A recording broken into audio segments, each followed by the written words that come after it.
Yeah, yeah, yeah. They didn't know who is this. Yeah.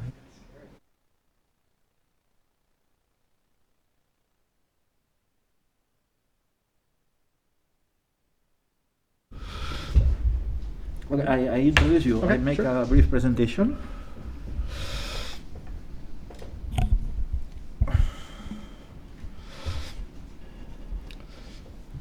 Hello and welcome to this special session of Cultural Pluralism and Right of Minorities workshop in Carlos III University in Madrid, Spain. Today we have a very special guest. Is Jeffrey Davis from the University of Maryland, Baltimore in the United States. And I would like to briefly present some of his biographical details. Jeffrey Davis is professor in the Political Science Department at the University of Maryland, Baltimore. He has taught human rights and related courses for 17 years. Well, 17 in the time of this CV, I imagine that now is 19 years. Winning several teaching awards, he is the author of Seeking Human Rights Justice in Latin America, Cambridge University Press 2014, and Justice Across Borders, The Struggle for Human Rights in U.S. Courts, Cambridge University Press 2008. Professor Davis has also published articles on national security, human rights law, human rights accountability, and the inter-American human rights system, and the judicial decision-making. Before joining his current university, Professor Davis served as government attorney litigating constitutional and discrimination cases. I have to add that recently Professor Davis has been nominated, has been elected as member of the board of the RC26, IPSA RC26. Well, I am very pleased that he is in the board. I am the chair of the RC26, IPSA RC26, and we are going to work together. Today, the topic is constitutional injustice, racism, and the United States assault on human rights. This is clearly in the topic of this workshop on cultural pluralism and right of minorities. We are very pleased on having Professor Davis today with us, and we are looking forward hearing his speech. Thank you. Thank you. So first of all, thank you all for coming, and thanks, Oscar, for inviting me and hosting me. So as you can probably tell from hearing a little bit about me, I came to this research through my research in Latin America, in human rights in Latin America. And in the human rights movement in Latin America, just like a lot of human rights movements around the world, you hear this phrase, no peace without justice. And so in meeting advocates and activists and survivors in Latin America, I began looking at my own country and thinking, well, why isn't that demand being made more loudly in the courts, being respected more loudly in the courts? No peace without justice. And so if we think about America, the United States' relationship with human rights, probably one of the images that comes to our mind right away is police violence against African Americans, specifically young African American men. When Officer Derek Chauvin knelt on George Floyd's neck for more than 9 minutes, killing him, the whole world saw the problem the United States has with human rights. Demonstrations swept the United States. They even reached Europe, including Madrid. Maybe people from this university were at this demonstration, Black Lives Matter demonstration in Madrid. We look at this phenomenon empirically, it's clear that police in the United States kill African Americans at a much greater rate than white Americans. And if you add Latinos, the numbers are shocking. But it's not just our relationship internally with human rights. It's it's our external relationship with human rights too. And what I mean by that is how we act in the world with regard to our human rights policies. You don't have to look any further than our southern border for that. During the Trump administration, we were separating children from their mothers and fathers and placing them in cages. President Biden, that record hasn't improved that much. We're still not respecting the demands of the Refugee Convention and US law with how we treat people asking for asylum at our southern border. To say nothing of drone strikes in Afghanistan, torture at Abu Ghraib, or any of the other violations that have occurred over the last 20 years. Having said that, the United States also has its fingerprints on the idea of human rights. We're partially responsible for this notion of human rights. So how did we get to this point? How did we get to this point of having ignored human rights, having evicted human rights law from American law? So what I'm going to try to explain to you here, or try to argue to you here, is that we had this three moments in our history, three crucial moments in our history, where we invented or helped invent or embraced human rights, only to reject them forcefully. The first was at our foundation, when the country was created. The second was after our Civil War in the late 1800s. And the third was after World War II. And so the presentation will show how US courts in all three of these eras have systematically extinguished human rights, in the last era, international human rights, from American law. Especially if we contrast those decisions with decisions in Europe, with phenomena in Europe.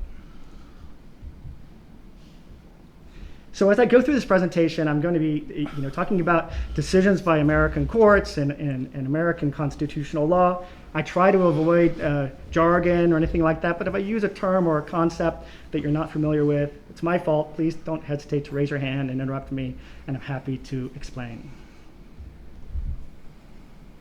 So the idea of human rights was partially created, or at least nationalized, by the United States. It was based on this Enlightenment philosophy of John Locke and others who came up with the idea that all men are by their nature free.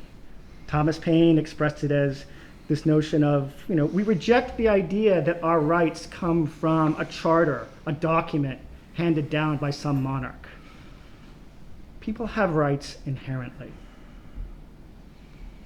Our very first political act as a country, our Declaration of Independence, in the first section proclaims this and actually uses this idea as the primary justification for our separation with England. Right? Hold these truths to be self-evident. All men are created equal, endowed by their Creator with certain unalienable rights.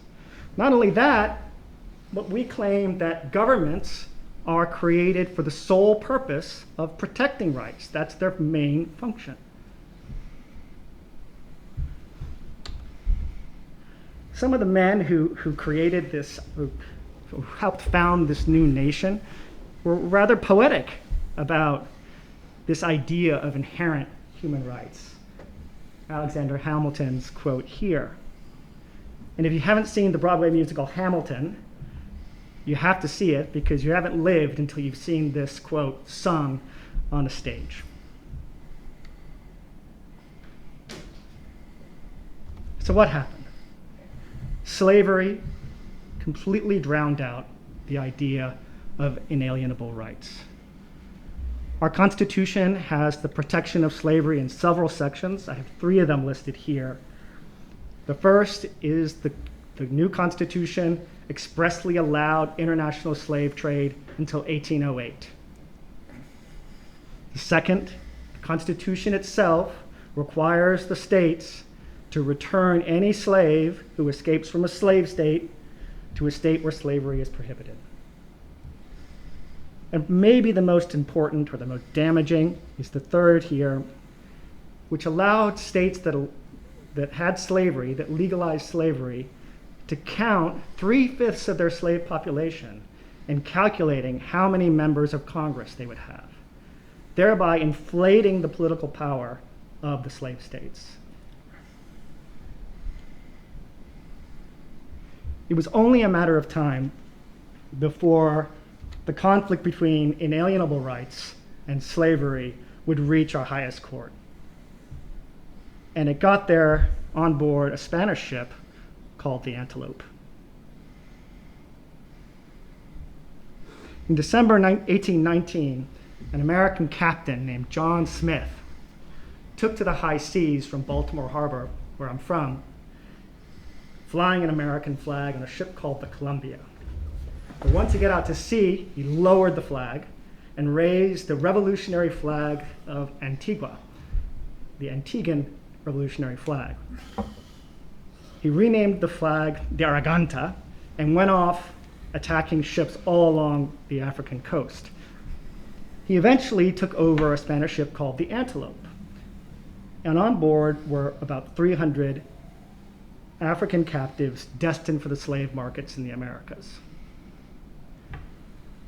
Smith commanded the ships back across the Atlantic to sell the Africans on the markets, but his own ship sank. So all he had was the Antelope when he reached the coast of the United States, where he was intercepted by an American Navy vessel and brought in for trial. After 1808, the United States had prohibited the international slave trade by any American. Smith was an American, so the American Navy was going to prosecute him for violating this law, thereby forcing the return of the Africans back to their home countries. But the Spanish owners decided to litigate this, and they claimed the ship wasn't American, it was Antiguan, and therefore there was no way that this was a violation of law. So it got all the way up to our US Supreme Court. And the Supreme Court had a choice. It could narrowly focus on the law passed by Congress prohibiting international slave trade by Americans, or it could embrace the idea, the inalienable right of liberty, the natural right, as this court decision said, for a person to be compensated for a day's work. Unfortunately, they chose the former. John Marshall was one of our longest serving Chief Justice. He was also a slave owner and was active on the slave trade, buying and selling slaves actively throughout his life, which means, of course, separating families in doing so. And he took a very positivist approach, saying unless there was a legal prohibition that outlawed slavery in treaty or statute, he could not rule that this ship had violated any law. It wasn't an American ship, therefore the law passed by Congress didn't apply. An American ship had no authority to seize African captives from a foreign ship on the high seas.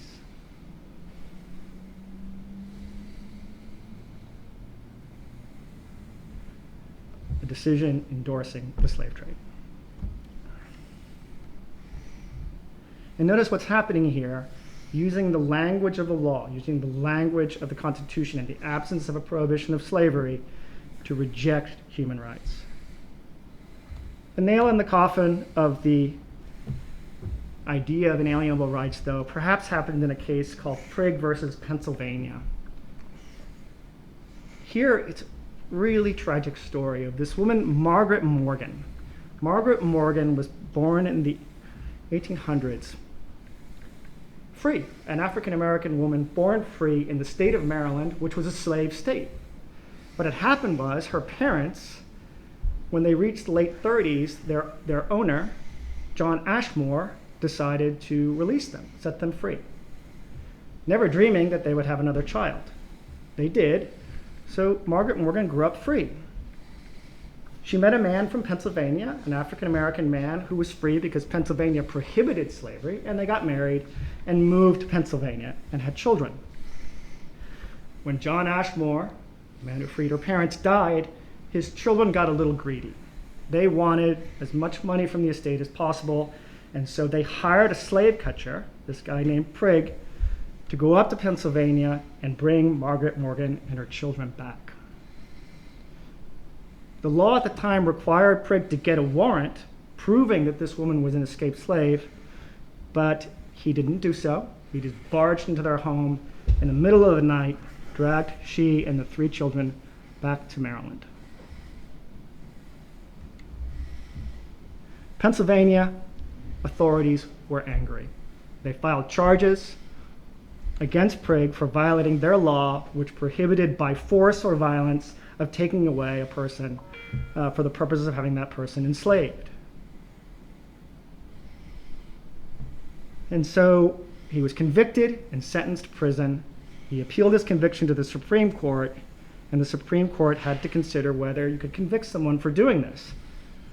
To those of us sitting here, it's clear, right? Of course, he kidnapped a free person, brought her back to another state against her will, and sold her back into slavery. Nevertheless, the Supreme Court struck down the conviction. And the photo you see here is an image of a poster in Boston. This was a common phenomenon in the United States at this time, because by this time international slave trade was prohibited. People would go into the northern states and kidnap African Americans and bring them south and sell them in the slave markets. It was a Hollywood movie, 12 Years a Slave, that portrayed that phenomenon.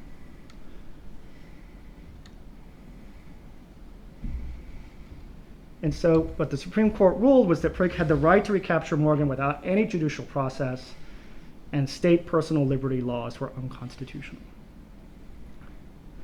So instead of embracing an inherent right to liberty, or even the right to liberty expressed in the Constitution, the court focused on the fugitive slave clause I showed you at the beginning here, which gave states the right to demand for escaped slaves to be returned. And you can see here that's disturbing about this case is that the right that the court protects isn't the right of liberty, it's the right to own a slave, because that's the right that's expressed in the Constitution. It's even regarded as a fundamental right. This is Justice Story, who in his public speaking was very anti-slavery, but in his judicial ruling here, of course, was not.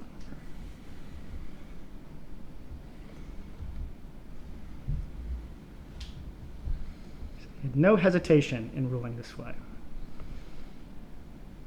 So inalienable rights were dead and buried at this point, which eventually this issue of slavery would cause the United States to erupt into civil war. And thankfully, the states that supported slavery lost that war. And again, the United States has another opportunity. Just like at its founding, it has this opportunity to base its legal system on liberty and equality. And it made an attempt to do so, the initial embrace. It passed 3 constitutional amendments. The 13th Amendment abolished slavery. The 15th Amendment prohibited states from discriminating in voting on the basis of race. And this one. This one tried to re-embrace inalienable rights. Here they refer to inalienable rights as privileges and immunities. Not only that, but they prohibited states from denying life, liberty, or property without due process, and mandated the equal protection of the laws. The whole point of this amendment was to correct those judicial decisions that I've been talking about that ruled that African Americans were unequal, that they didn't have rights. And yet within 3 decades of this constitutional amendment, the Supreme Court had eviscerated it. There are several cases. I'm just going to talk quickly about 2. The first one was U.S. versus Crookshank. This is just 10 years after the Civil War. African Americans were using their new political power to vote, to support candidates. And in the southern state of Louisiana, there was a very close race for governor. The candidate supported by the African American community looked like he was going to win. The candidate supported by the white was going to lose, and so encouraged white voters to organize. And they did. They organized into these mobs. Basically, some of them became terrorist mobs, the Ku Klux Klan being one of them, went around attacking African American communities, culminating in what this is an etching of the Colfax Massacre, where 100 men, women, and children were massacred by the Ku Klux Klan, punishing them for supporting this gubernatorial candidate. The state refused to prosecute these men for these murders, so the United States government did so. But when the case reached the Supreme Court said, no, you can't punish these people for doing this because the 14th Amendment only prohibits states from acting unequally, from discriminating, not private individuals. It didn't matter that the state was refusing to prosecute them, refusing to protect African Americans who were at risk of their lives. The court threw out this case. No one was ever punished for these murders. So a huge section of the 14th Amendment is weakened by that decision. And another famous case, Plessy versus Ferguson, here the Supreme Court endorsed our system of apartheid, of separating African Americans on public transportation, restaurants, public accommodations, basically ruling that this 14th Amendment only required political equality, not social equality. Notice the racist language in the court's decision, that the amendment can't eradicate distinction based on physical differences. If one race is inferior socially, the Constitution cannot put it on the same plane.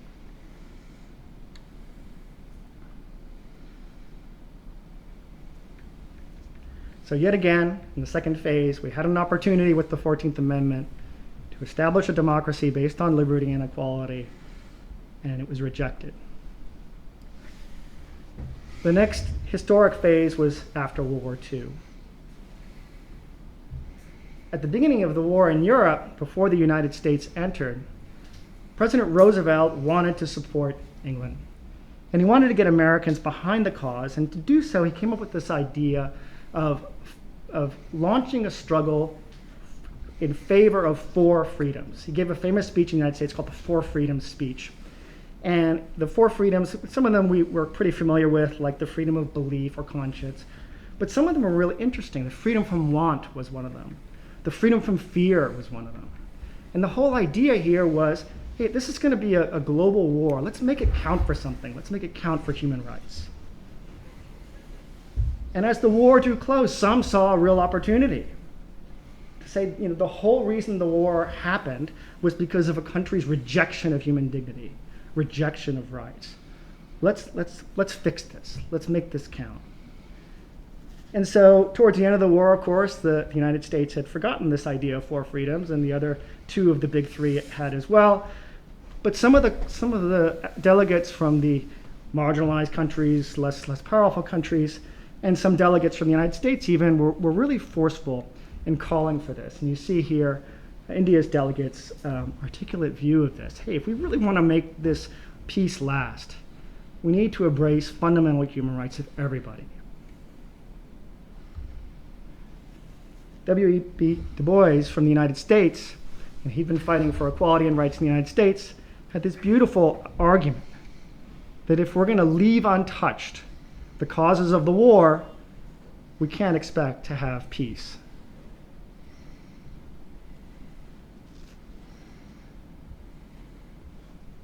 These delegates were partially successful. As you all know, the UN Charter does include a demand for human rights and equality. The demand is weak, though, right? It calls on nations to respect human rights and to work for human rights. And it also has strong provisions favoring national sovereignty. So once again, we have this opportunity, an opportunity in part helped along by Americans. You see here, after the war, our President Truman referred to the Charter as a document dedicated to the achievement of human rights and fundamental freedoms. He nominated Eleanor Roosevelt to head the Human Rights Commission that would eventually draft the Universal Declaration of Human Rights, which was passed by the United Nations 48-0 in 1948. There was even an initial embrace of human rights in the United States. In this case, an American-born citizen of a Japanese alien family, a Japanese family that were not citizens, owned property. California prohibited Japanese Americans from owning property. was a challenge to the Supreme Court, and the Supreme Court struck down the California law as it applied to citizens only. In the decision, though, 4 justices wrote separately to say that the UN Charter required this result. The Charter requires the United States to respect human rights and equality, using international human rights law to protect the rights of a racial minority in the United States.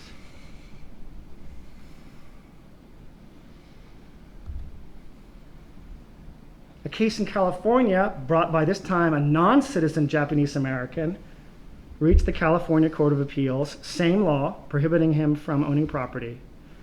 And this justice, Justice Wilson, struck down the California law, gave this man the right to own his property based on the Charter and the Universal Declaration of Human Rights.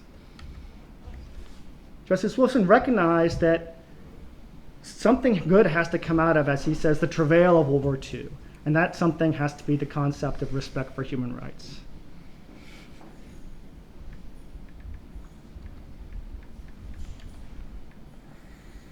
See, this is from his decision here, that this promise of human rights would be in vain unless the ideals of justice and equity are put into practice.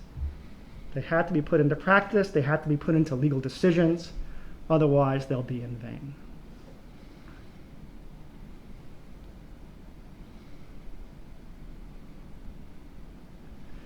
The response from conservatives in the United States was swift and fierce. From these 2 decisions, they recognized that if the Charter will have legal weight in courts, the African Americans living in the United States and other racial minorities could use the Charter to overturn segregation, voting restrictions, property owning restrictions, contractual restrictions that were placed on them just because of their race. The seed of this hesitation existed way back at the Charter, when the Charter was being negotiated. Our main delegate, John Foster Dulles, was concerned about the human rights language in the Charter, and he asked one of his colleagues whether the non-discrimination provisions in the Charter might not create difficulties for the, quote, Negro problem in the South.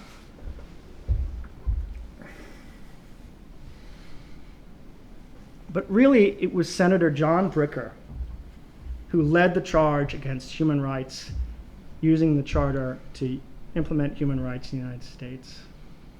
He proposed a constitutional amendment that would make treaties subservient to not only US federal law, but to state law. So if a treaty said you couldn't deny property rights to people because of their race, but California had a law saying you could, it was the California law that would take precedent.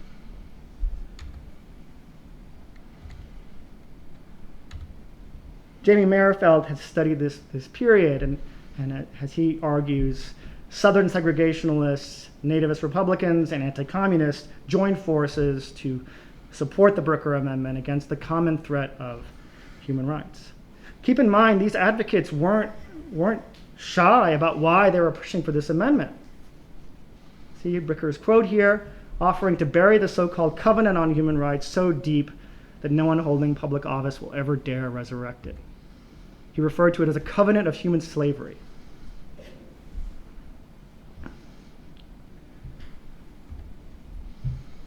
He specifically targeted the Sei Fuji case from California,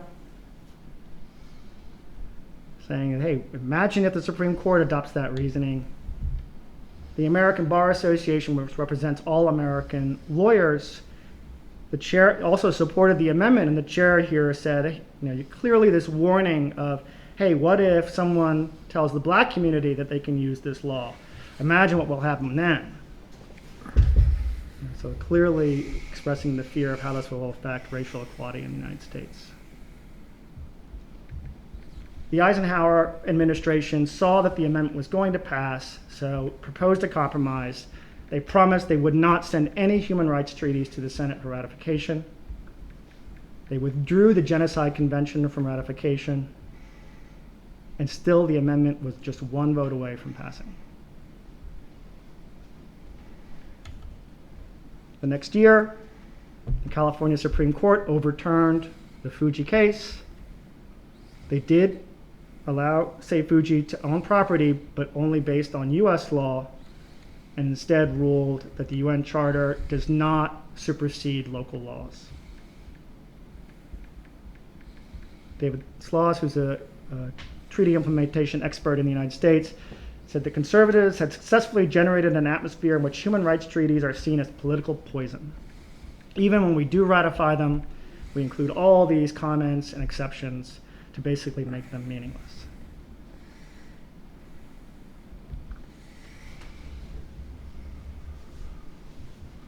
And so the doctrines that emanated from these three periods of history remain in legal force today.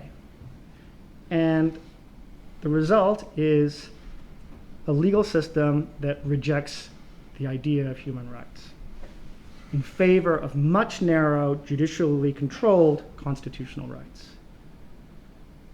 And those doctrines specifically result in police violence and the other phenomena we talked about at the beginning of this talk. I'm just going to give you a few little examples of this. George Floyd was obviously not the first African American who died at the hands of police because of choking. The New York Times did a study and found dozens, this has happened dozens of times in different cities across the United States. All of that could have been different had it not been from this case, LA versus Lyons. Adolph Lyons was an African American man in Los Angeles. He was pulled over because one of his lights on his car was broken. The police ended up choking him nearly to death, despite the fact he was non-threatening and unarmed. He sued Los Angeles, but not just for damages. He was asking the court to issue an order prohibiting the Los Angeles Police Department from using the chokehold in cases where there wasn't a threat, where there wasn't a life-threatening situation. The lower courts agreed with it, absolutely. But when it got to the Supreme Court, they narrowed the issue to whether or not he was the right person to file this claim. The court uses our constitutional language to require you to have a specific personal stake in the outcome of a lawsuit that you file. What more personal a stake could you possibly have than nearly being choked to death?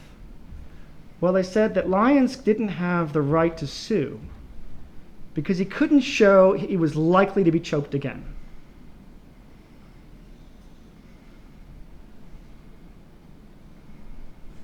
He has to show that he's immediately in danger of sustaining some direct injury. He can't show that he's immediately in danger of being choked to death again, so therefore he can't file this claim.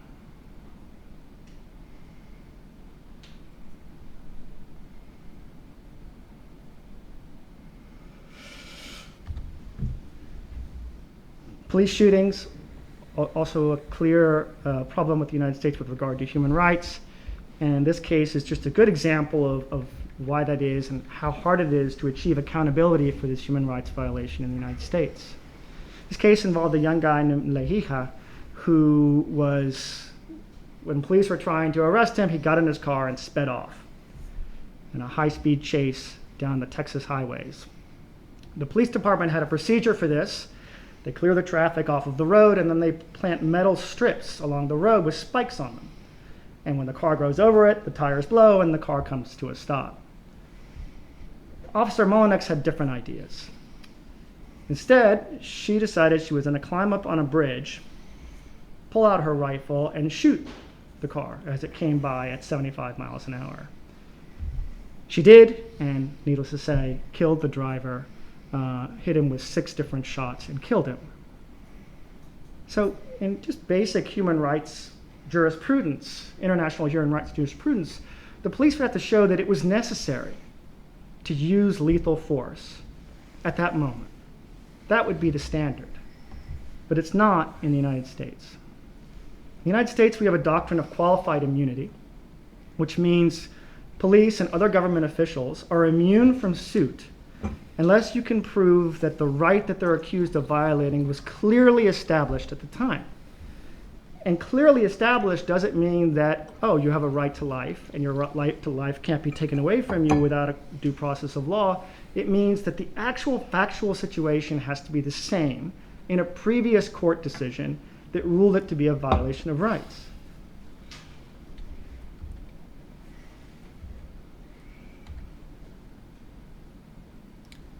Whoops. And so in this case, the court ruled that the officer was entitled to qualified immunity.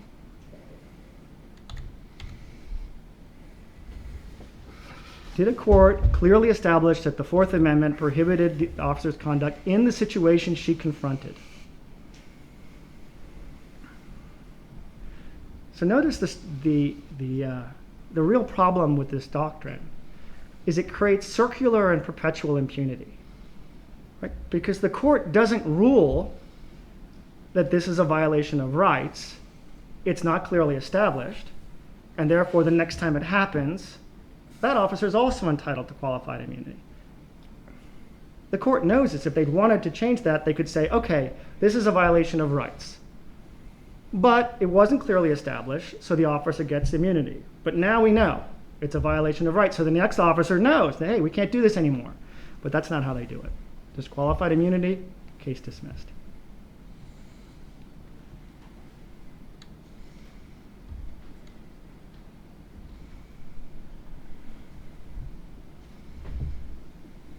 These doctrines have also seeped into our efforts in counterterrorism. After the September 11th attacks, federal officials detained 700 people in a New York prison without any arrest, without any due process. They were held, and you can see the conditions that the Supreme Court found that they were held in deplorable conditions, lights on all the time. They were continually shackled, strip searched, slammed into the walls, twisted arms, broken bones, threatened with violence, humiliating sexual comments, and the rest was solely based on the fear of Arabs and Muslims at the time. This guy, the lead plaintiff, was actually Nepalese, and he was in New York, and he was taking pictures, and so he was arrested because that was deemed suspicious and because whoever arrested him thought he might be an Arab or a Muslim.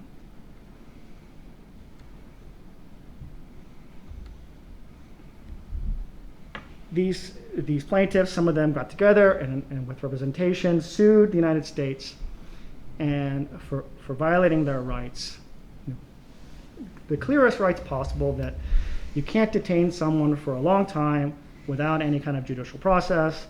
Nevertheless, the Supreme Court threw the case out. And the reason they give is that there is no law passed by our legislative branch that gives Americans the right to sue federal officials for violating their rights.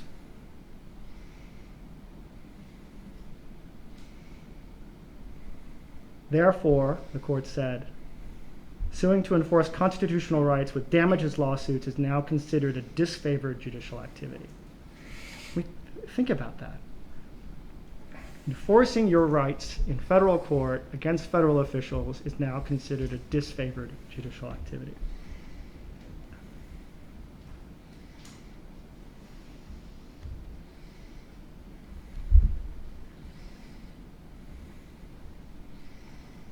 I'll just mention two more cases.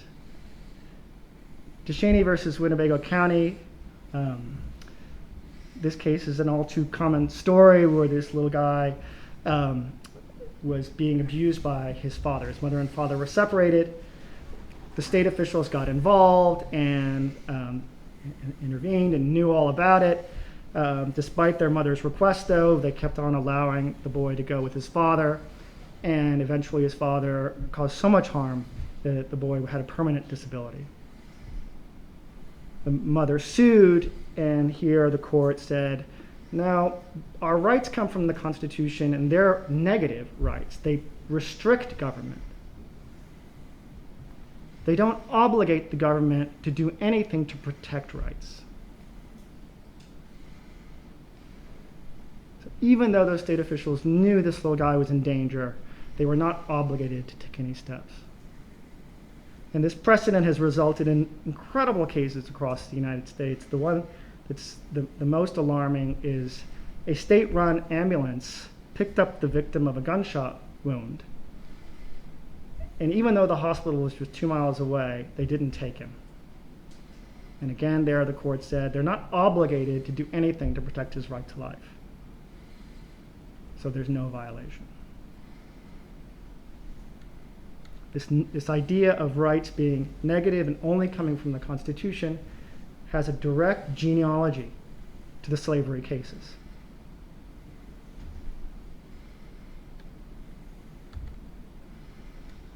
And then finally, I'll mention this case, Hernandez versus Mesa. In this case, Sergio Hernandez, a teenager living on the Mexican side of the Texas border, he and his buddies decided to run up and touch the US border fence and run back down into the culvert of the Rio Grande on the Mexican side. An American Border Patrol agent came up, tried to grab Sergio, so Sergio hid behind the pillar in the riverbed on the Mexican side of the border, and unfortunately the Border Patrol agent shot him and killed him. The family asked for extradition, but the United States refused to extradite Mesa into Mexico for prosecution, so they sued in US federal court. And the case is really a showcase in the doctrines of impunity in the United States. At first, they said that Mesa was entitled to qualified immunity because no court had ruled that killing someone across an international border was a violation of rights, so it's not clearly established.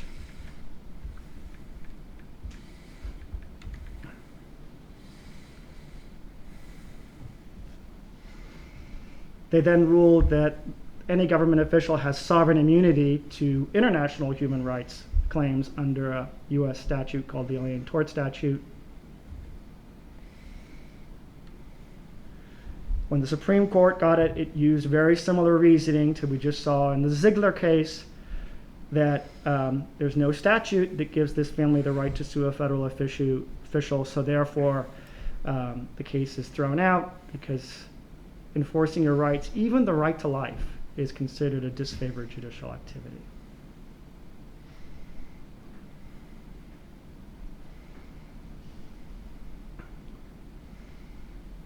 Okay, so just to close in one or two sentences here, we can see a direct line from the race cases, both during slavery and after Reconstruction, after the Civil War, creating this idea that rights have to come from the Constitution and that their meaning is determined only by the Supreme Court of the United States. And as a result, these doctrines develop that have made it nearly impossible now to enforce rights in the United States. Okay, thank you.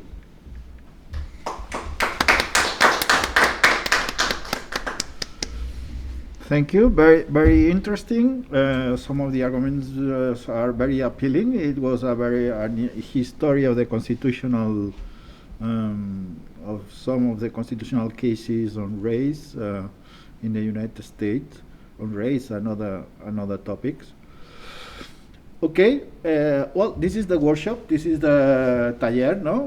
Now we have an open time for your comments, for your questions. I have some questions, but I would like that if you have any comment or any question that you would like to ask, please, now is the moment.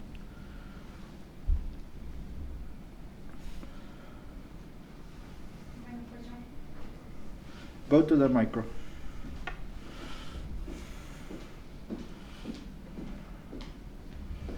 Buenas tardes, profesor. No sé hablar inglés, así que la pregunta la voy a hacer en español. ¿Está bien? Ciertamente la Constitución de cualquier estado, pues, reconoce los derechos de las personas, ¿no?, de ese estado en particular.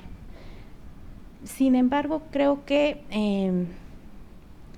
además de ser la norma máxima de ese estado, también está sujeta, aunque no lo querramos, a las interpretaciones que hacen los juzgados o los tribunales constitucionales. En el caso de México, por ejemplo, que yo soy de allá, en algunas ocasiones se presta a interpretaciones que en vez de ser progresivas, son más bien restrictivas. Y en ese caso, pues la justicia constitucional queda muy entredicho. En el caso de Estados Unidos, no sé qué opina usted respecto de la interpretación que hace pues la Suprema Corte en casos pues bastante fuertes, como fue el caso de George Floyd, o incluso del niño, ¿no?, que usted menciona, que muere en la línea fronteriza entre México y Estados Unidos, aunque refiere, ¿no?, que pues ahora es considerado como una desventaja en la actividad judicial, ¿no? Pero yo quisiera ponerlo esto porque pues aún cuando para nosotros la justicia constitucional es un modelo que se reclama mucho, también tiene sus bemoles, ¿no? Y en algunas ocasiones pues nos quedamos con un sabor bastante amargo en la boca. Eso es todo. Sí, tienes razón, es correcto y verdad. Lo que es importante es entender derechos humanos como algo internacional, algo de todo el mundo. Y eso no ocurre en países como los Estados Unidos, por muchas razones, pero uno de estos es que no somos parte de ningún corte regional o internacional. México sí, ¿no?, del Interamericano, el Corte Interamericano de Derechos Humanos. Y por eso no hay cultura de pensar en derechos humanos en Estados Unidos como algo del mundo. Es algo de nuestro constitucional. En Estados Unidos, abogados no hablan de derechos humanos, hablan de derechos constitucionales. Y eso es una de las causas de estos problemas. Y es bastante, hay un calle para solucionarlo, ¿no? Pensar en algo que viene de otro país no es algo extraño, algo de extranjeros, es algo americano, algo inventado por humanos como Alexander Hamilton y Eleanor Roosevelt. Es una idea americana también. Pues eso es mi respuesta. No, a ti gracias. Ok.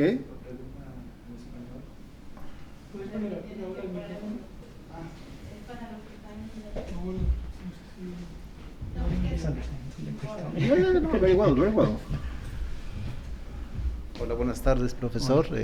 Excelente la exposición. Igual no sé hablar bien el inglés, entiendo lo que ha expuesto. Quisiera preguntarle por qué Estados Unidos no ratifica los tratados internacionales, como bien decía, del sistema interamericano, como por ejemplo el convenio 169 de la Organización Internacional del Trabajo, que tiene que ver con minorías, o pues lo que usted explica pues contrasta mucho con lo que se puede pensar de Estados Unidos, ¿no?, respecto a la política, la democracia y frente a los derechos humanos.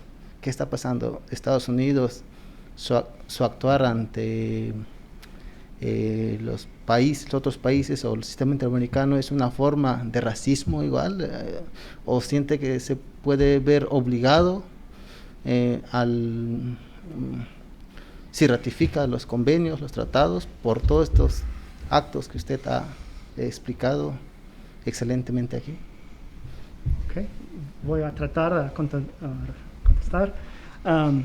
Sí, una de las razones más importantes, una de las causas más importantes de Estados Unidos no ratificando completamente estas tratados es el racismo, quieren controlar la dirección de su ley.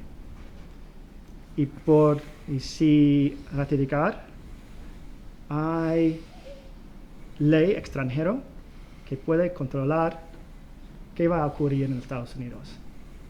Y por eso en este momento, después de la Guerra Mundial, tiene una población muy grande que está detrás del dedo de racismo, y si ratificar completamente estas leyes, no van a controlar esta población.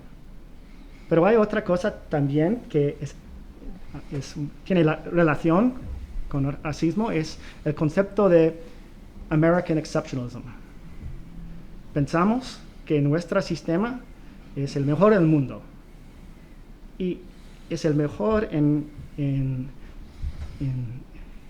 garantizando derechos. La mayoría de americanos piensan que nuestro sistema es el mejor y tenemos más libertad de cada país en el mundo. Y eso ocurre, y por eso tenemos miedo de otros sistemas, otras leyes, otros tratados que van a entrar de afuera y limitar nuestros derechos. Y puedes ver esta cosa en las palabras de Bricker, ¿no? ¿Dónde está Bricker?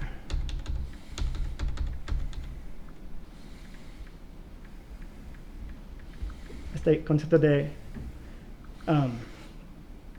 no está aquí, pero no quiere aceptar leyes de extranjeros, de otros países, y hay una relación con comunismo aquí, ateísmo, esto es el concepto. Espero que he contestado bastante bien. Okay, there is any intervention on the net? Not so far. No. Well, I would like to make some points, some remarks. The first one, it will be, okay, one of the approaches to the current situation of racism in United States or in Spain, I have studied the situation of Roma community in Spain. And for example, the half of women in Spanish prisons are Roma, are Gypsy.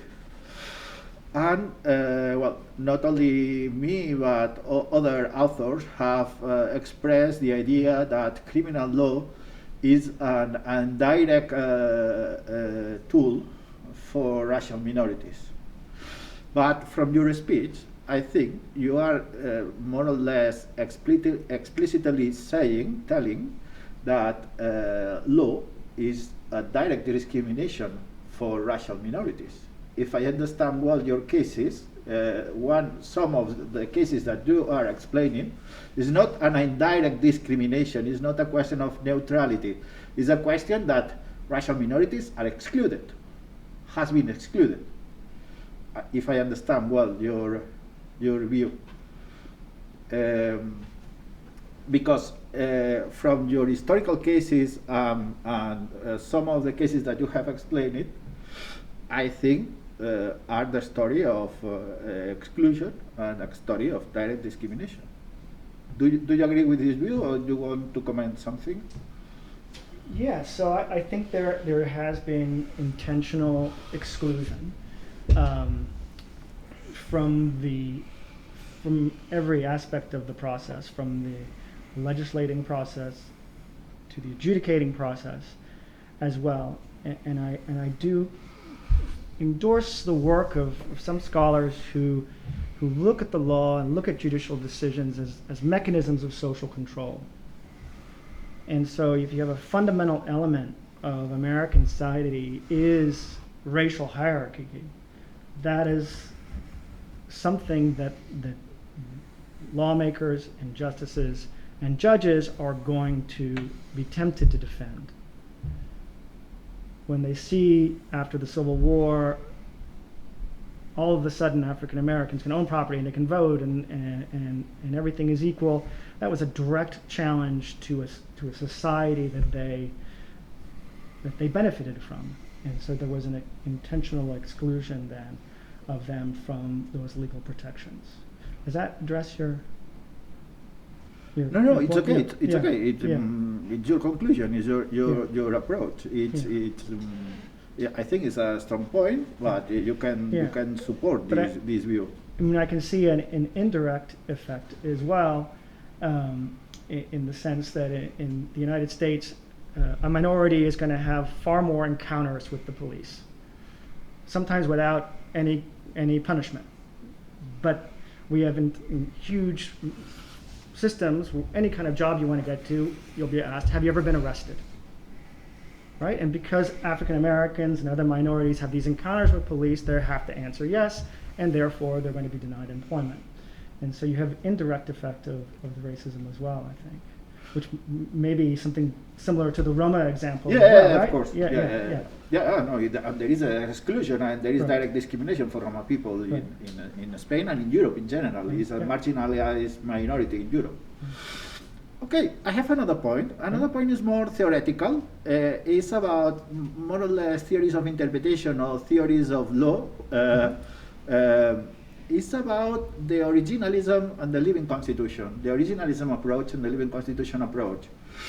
Because I think what you explain is very interesting about the history of constitutionalism and the cases of race. But I think implicitly you are telling that in the interpretation, today's interpretation is constrained or is based in certain cases of the past. In a certain way, you are having a moderate originalist assumption, or otherwise, do you believe in the living constitution approach? Because your final conclusion that it's human rights today in America cannot be enforced. I think this comes from an originalist perspective. Maybe no, it's really dangerous to sort of anchor my argument to originalism or natural law, things like that, because what you end up doing then is you end up empowering judges and justices to anchor rights to what they meant in the 18th century. Or you empower them to interpret rights in and out of our law. I think an excellent example right now is the debate over abortion in the United States. Since 1973, people have understood that a woman's right to make decisions about that element of her life, of her body, is her fundamental right. But now all of a sudden we're wondering if that's going to be the case next year. And similarly with same-sex marriage in the United States, our Supreme Court recognized the right of same-sex couples to get married. But now there's new interpretations of the rights to religious freedom that are allowing private individuals to discriminate against people who are in same-sex relationships. For example, just last year, the Supreme Court allowed a Catholic charity that uses state money to run adoptions, to deny adoptions to same-sex couples. So I think the danger is depending too heavily on a court to define rights. Well, at this point, I think it's very interesting for me because I would like to have the opportunity to ask then the question of accommodation for religious minorities. Is something that I have studied and I think is very important, very interesting. The different approach from the American approach of accommodationist and the European approach to this. You are in favor of accommodations, religious accommodations in workplace, or, for example, the typical cases of the Adventist of the Seventh Day, or the Muslim Bail, or these different because there's how is the slippery slope? Yeah. Slippery slope. Yeah. Is that the case of the gay cake? Yes. The cake that it's the baker that it's opposed for religious reasons to make a cake for a gay wedding. Right. Do you are in favor of religious accommodations, or depending of the case, or? So here I think this gets to the idea of conceptualizing rights, defining rights. So for example, in the case that was decided last year, here the religious organization is conducting a public function, not a religious function, a public function. And they're using state money to do it. They're using public funds to do it. So in that situation, I think they have to obey the laws of equality and allow same-sex couples to adopt. On the other hand, a religious school, a Muslim school, in that situation, they're teaching Islam. That's a religious function, and they should have every right to teach whatever they believe their religion instructs them on that point, without interference from the state. So if the religious group or the religious person or whatever is doing a public function, then the rights of equality, the other human rights, can interfere. The cake shop is a really interesting example. He's in the public market. He's making his living by opening his doors to his community. He's benefiting by the city cleaning the streets and fixing the sidewalks. And now he's saying, I'm not going to serve you, and I'm not going to serve you. And to me, that gets very problematic. Yeah. Yeah, is interesting. Well, Yeah. I think you know the case of the original of the Adventist of the Seventh Day, that in Canada and in America has it is permitted the exception for the Saturday, and in Europe and in Spain is not permitted because it's a labor relation and there is no exceptions for religious reasons. Mm-hmm. In Europe in general and in Spain are reluctant. The courts are reluctant to make exceptions mm-hmm. for these. Okay, well, yeah, this is something interesting. Yeah, Is something interesting? Yeah. Well, there is more. Okay, people are engaged. No. ¿Puedo hacer una pregunta? Of course. Okay. So, what I found quite shocking from your explanation is the idea that an American court can say that they have no duty to protect violations of rights when they are committed by individuals, not by the state. In the case of the 4-year-old, you commented like, Yeah. and this is not even, I assume that the right to life is on the American Constitution. This is not an imposition from international treaties.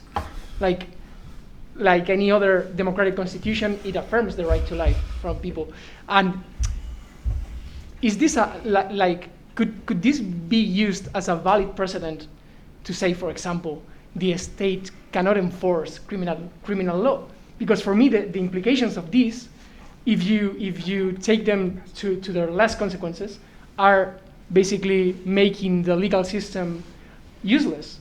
Someone could say, look, this person has killed my brother, but the state has no duty to protect the life of my brother against a violation from other individual. So how does the criminal system work in that case?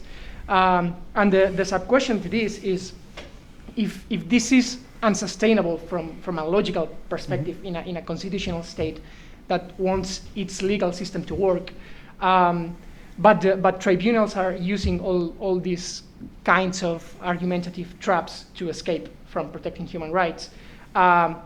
Is this a problem of the law and the Constitution, or is it just a problem of the racist culture ingrained in the people that are responsible for making those judicial decisions? Okay, I'm going to answer your questions backwards and start with that one. It's a problem with the institutions, the law and the Constitution, and the way we put people in office. The United States is a minority-led country. Our Senate, has a tremendous amount of power, and it represents a vast minority of Americans. There are more people in one little town, one little city in California than 2 states, North Dakota and South Dakota combined. So it's a crazy system.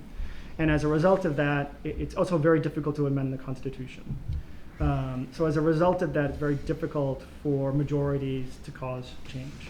There's a tremendous amount of racism in the United States, of course, but I think there's a significant enough majority that embraces the idea of human rights that change could happen if it were institutionally more possible to do so.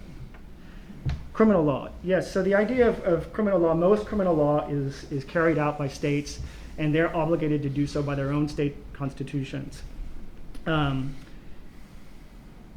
Having said that, we have tremendous amounts of prosecutorial discretion. It's up to the prosecutor to decide whether to prosecute or not.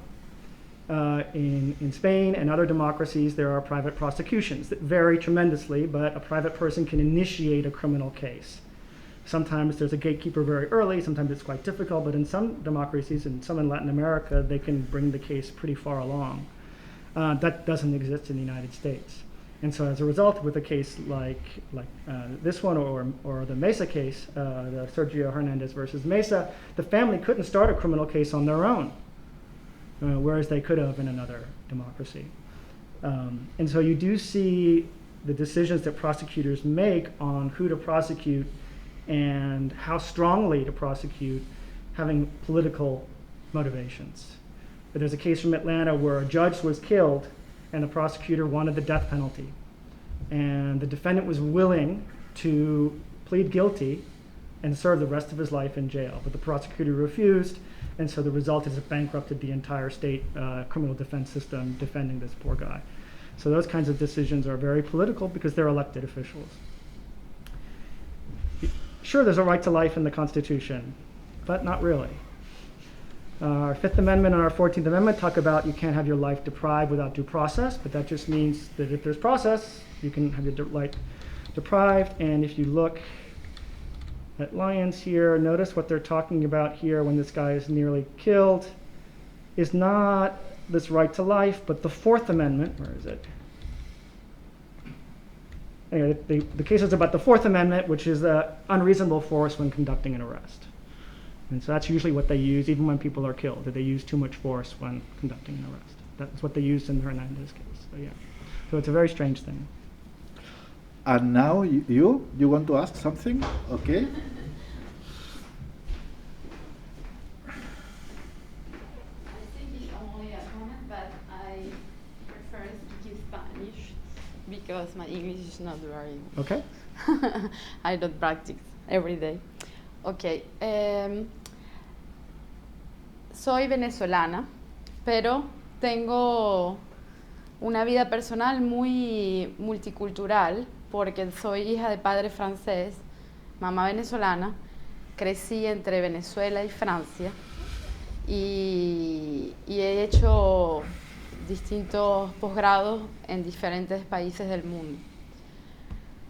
La primera vez que viajé a Estados Unidos tenía 14 años y fue la primera vez que estuve confrontada con el racismo.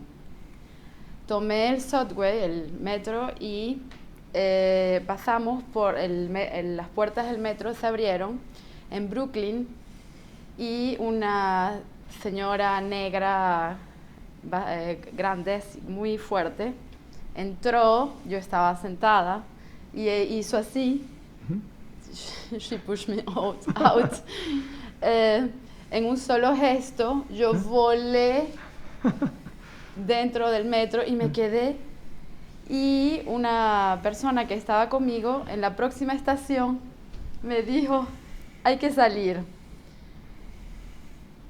Yo no entendí en ese momento, creo que era muy joven y no estaba tan frente a la realidad. Y la explicación fue que era muy blanca, que me veían como una americana y que tal vez si hubiese hablado me hubiese visto latina y no americana.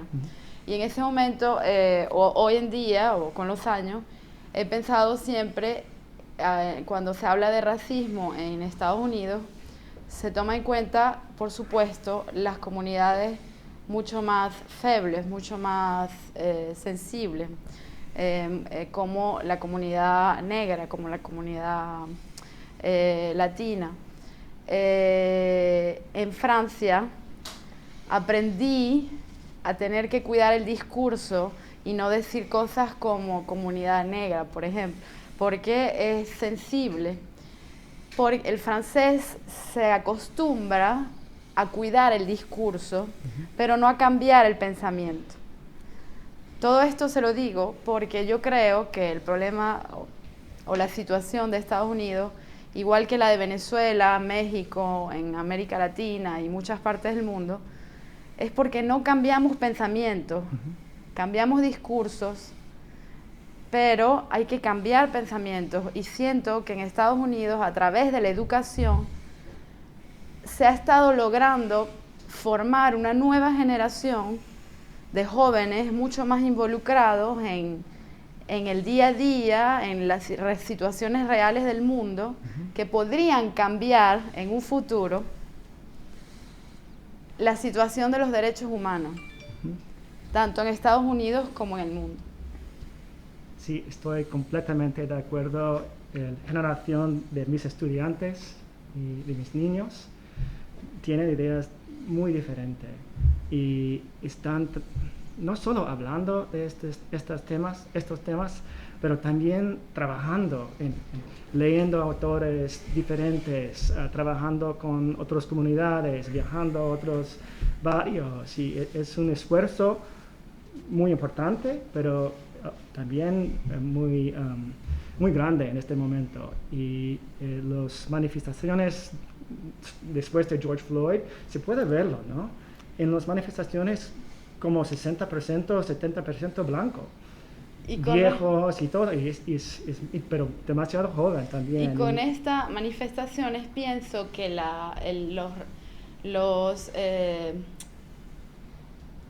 no me viene en español, en francés, oh my god, los redes sociales, los Facebook, todas las medias se han democratizado porque ahora llegan a mucha más gente y la gente toma su teléfono y filma. Y eso ha sido positivo porque antes la información pertenecía a una cierta clase social que controlaba lo que se decía y controlaba lo que quería que la gente supiera.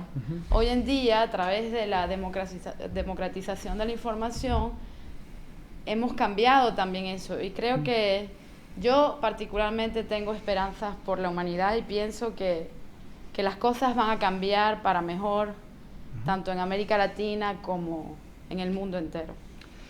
Sí, yo también soy optimista, pero es mis estudiantes que me dan tan... Espero optimismos también, sí. Gracias. Muchas gracias por su conferencia. Okay, I don't know if someone in the online want to say something. I have two more questions and we can finish. The first one is something that you said. I'm not really an expert on international law, but what you said about the international treaties subordinate to national law, that it's the case for United States. What's your question? No, you talk about that there is an amendment, there is a view that wants to this amendment. This is not enforced. This reminds me what is called for our Latin American students the judgment of conventionality. For the priority, for example, in Mexico, there is a great discussion if the treaties has priority with the Constitution or the Constitution has priority to the treaties. And this is something, and I think could be something similar, no? A debate, something similar. I'm not an expert on this topic. It's a topic of international law.